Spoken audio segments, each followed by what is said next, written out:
السلام علیکم ورحمۃ اللہ وبرکاتہ۔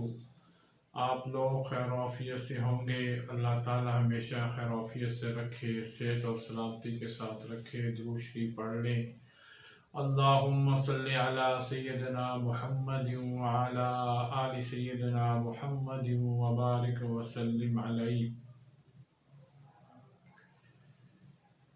تصوف کا جو لفظ ہے، لوگوں کے ذہن میں اس کا مفہوم نہیں رہا، تو اس کی قدر و قیمت بھی نہیں رہی۔ لوگ سمجھتے ہیں یہ جو صوفی ہے، سستی کا مارا ہوا، کہلی کا مارا ہوا، نہ کام کا نہ کاج کا۔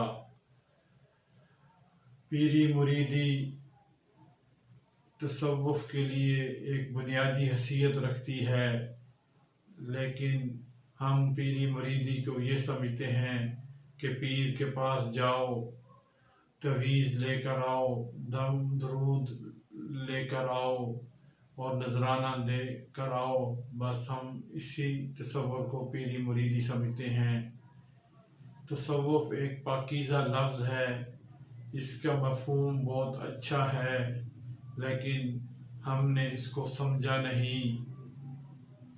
آج کل کوئی موٹیاں موٹیاں تسبیحاں گلے میں پہن لے، لمبے لمبے جبے پہن لے، ہم اس کو تصوف کا محض سمجھتے ہیں۔ تصوف یہ ہے کہ اپنے آپ میں برائیاں ختم کریں اور اچھائیوں کی طرف آئیں، تصوف اس کو کہتے ہیں۔ برائیاں ختم کر کے اچھائی کی طرف آنا، تصوف کا یہ مفہوم ہے۔ تصوف کا لفظ جدید ہے، لیکن اس کا مفہوم پرانا ہے۔ تصوف کو قرآن کی زبان میں تزکیہ کہتے ہیں اور حدیث کی زبان میں احسان کہتے ہیں۔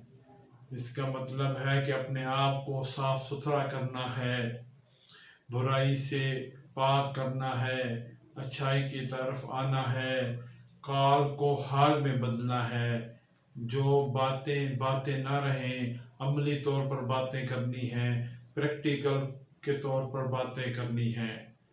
تو ہم اس طرف آئیں اور اس طرف توجہ دیں، اپنے آپ کو صاف ستھرا کریں۔ قرآن مجید میں آتا ہے قد افلح من تزکا وذکر اسم ربہ فصلی، جو صاف ستھرا ہوا وہ فلاح پا گیا، اور جس نے رب کا ذکر کیا اور نماز پڑھی۔ تو یہی کامیابی ہے۔ اپنے آپ کو صاف ستھرا کرنے کے لیے اللہ والوں کی صحبت میں بیٹھنا پڑے گا، اللہ کا ذکر کرنا پڑے گا، اپنے دل کو اللہ کے ذکر کے ساتھ منور کرنا پڑے گا۔ اصل تصوف یہ ہے اور ہمیں اس طرف توجہ دینی چاہیے۔